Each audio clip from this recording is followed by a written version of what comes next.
Se você conhece a si mesmo e conhece o inimigo, não precisa temer o resultado de 100 batalhas. Mas se você conhece a si mesmo e não conhece o inimigo, para cada vitória também sofrerá uma derrota. Agora, se você não conhece nem o inimigo e nem conhece a si mesmo, perderá todas as batalhas.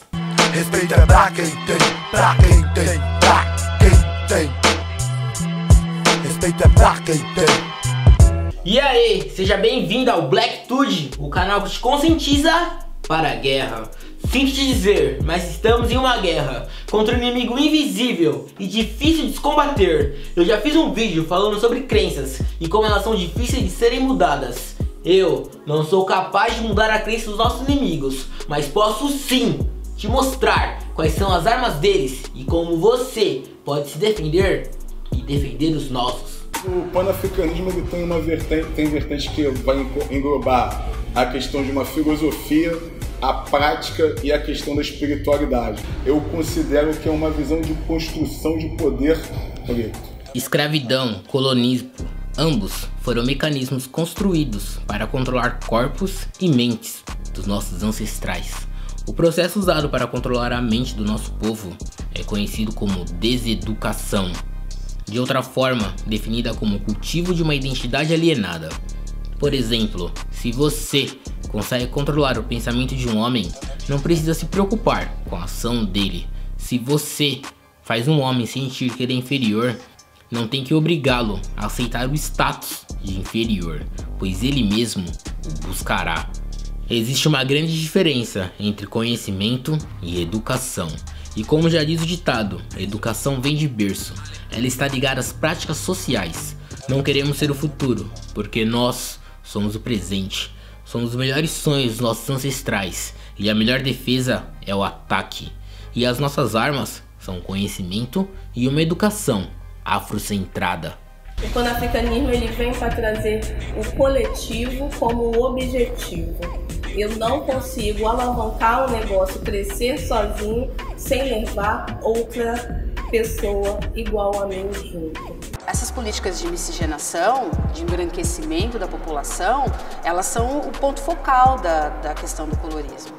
Porque aí o branco começa a incentivar essa miscigenação e aí ele começa a ficar satisfeito com o resultado dela, mas não tão satisfeito. Porque embora você tenha diluído a negritude, né, na representação de uma pessoa negra de pele clara, você não eliminou aquela negritude. Então em algum momento eles vão lembrar que estão lidando com uma pessoa negra. Pode ser difícil entender, porque a supremacia usaria gerações interraciais para ganhar superioridade em relação aos outros grupos. Mas a história nos mostrou que essa tem sido uma estratégia eficaz para o controle social e político. Diferente do que aconteceu na Argentina, onde a população negra foi estrategicamente dizimada, ou nos Estados Unidos, onde os afro-americanos foram caçados. Como disse o Alex Santos, um escritor negro que dominou o Twitter: você pode não ser o negro militante, tipo A, perfeito e totalmente afrocentrado, mas se engajar na luta contra o racismo. O projeto de miscigenação trabalhou para você não se sentir parte da negritude, enquanto impede que ascenda no espaço da branquitude. E é assim que a miscigenação, ou a mistura das raças, é usado como uma arma da supremacia. Eu aceitei. Me chamavam de mulata, sabe? Mulata, de mula. Que é um híbrido de cavalo e jumenta. Que foi um termo cunhado no passado colonial para classificar os filhos feitos dos estupros cometidos pelos donos das casas grandes nas negras escravizadas. E que hoje em dia é um termo racista que caracteriza mulheres negras de pele clara, magras, porém curvilíneas, e que com certeza, por uma determinação biológica, sabem sambar. Afinal, tá no sangue saber sambar.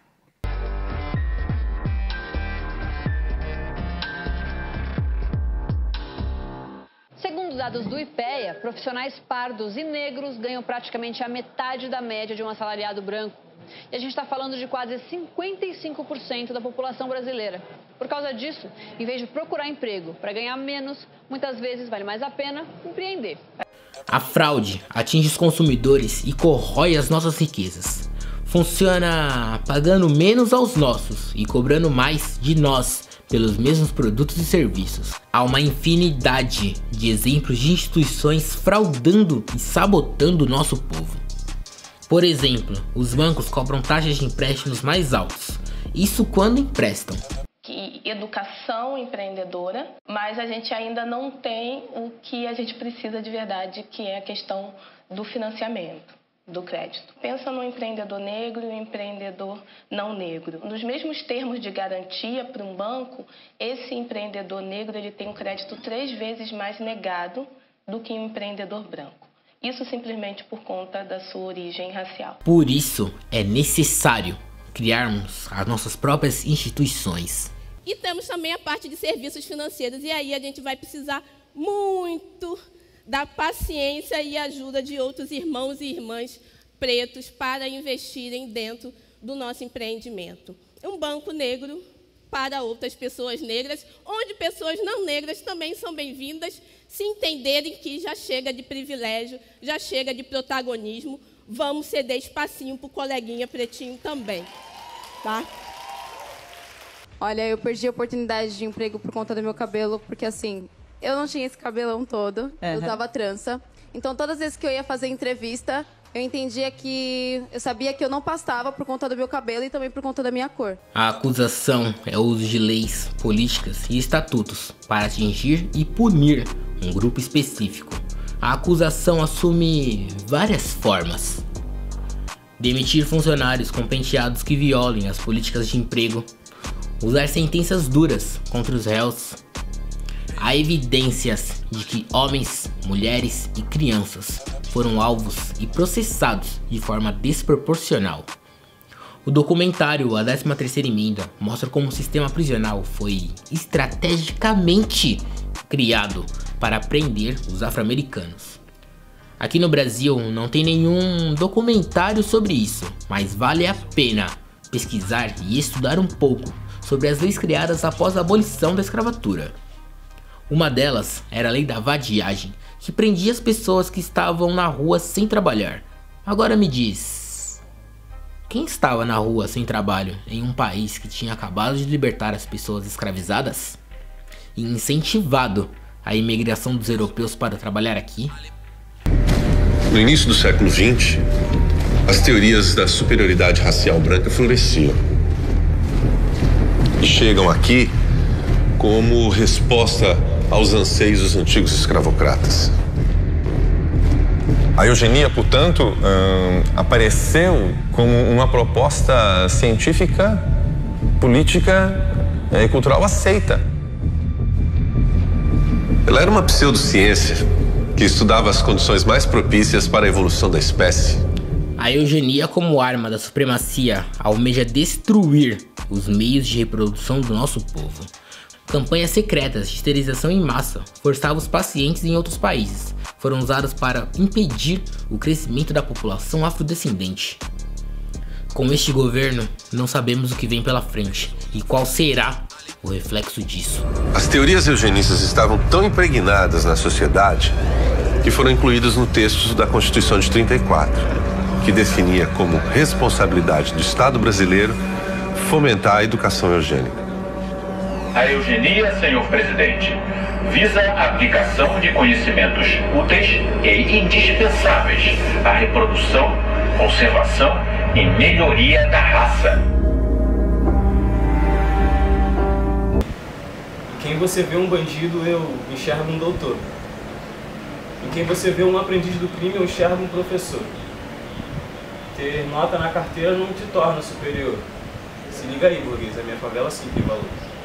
O assassinato é uma arma física e psicológica. Existe um ataque direto ao nosso povo. Ou você acha que é coincidência que a cada 23 minutos um jovem negro morre? Vidas negras importam. Quantos desses jovens poderiam ser médicos, engenheiros, advogados? Quantos sonhos foram dilacerados? Quantas famílias sofrem e quantas famílias ainda vão sofrer? Todo mundo conhece uma história assim. Esta arma é tão poderosa que ela pode parar uma revolta antes mesmo de começar. Conhecer as armas da supremacia é muito importante para poder saber como elas funcionam e também poder criar estratégias para a gente poder se defender. Mas você sabe o que é supremacia? Eu expliquei isso no segundo vídeo aqui do canal, tá vendo? Por isso que é importante se inscrever nele. E se você não assistiu o vídeo, é o que eu falo sobre o que é Black Money. Eu vou deixar o link aqui na descrição, mas volta lá, assiste, confere. O canal não nasceu pronto, ele foi se construindo com o tempo, assim como eu e assim como você. Juntos, somos muito mais fortes. Este vídeo foi feito com base em um texto incrível do site Pan-Africanismo, Irmandade Pan-Africana. Eu vou deixar o link aqui na descrição, que vale a pena dar uma conferida no conteúdo deles. Juntos, somos muito mais fortes. Obrigado pela atenção, se inscreve no canal e fortalece no like. Falou! E é essa hora que eu acho que você tem que saber de que lado você está. Se é um abolicionista moderno ou você é um escravagista. Se continua com a obra da escravidão ou você é antirracista. Angela Davis diz, não basta não ser racista. É preciso ser antirracista. Não dá para ficar... Todo mundo sabe que eu sou católico, sou bonzinho, ajudo um orfanato. É pouco. Você é antirracista?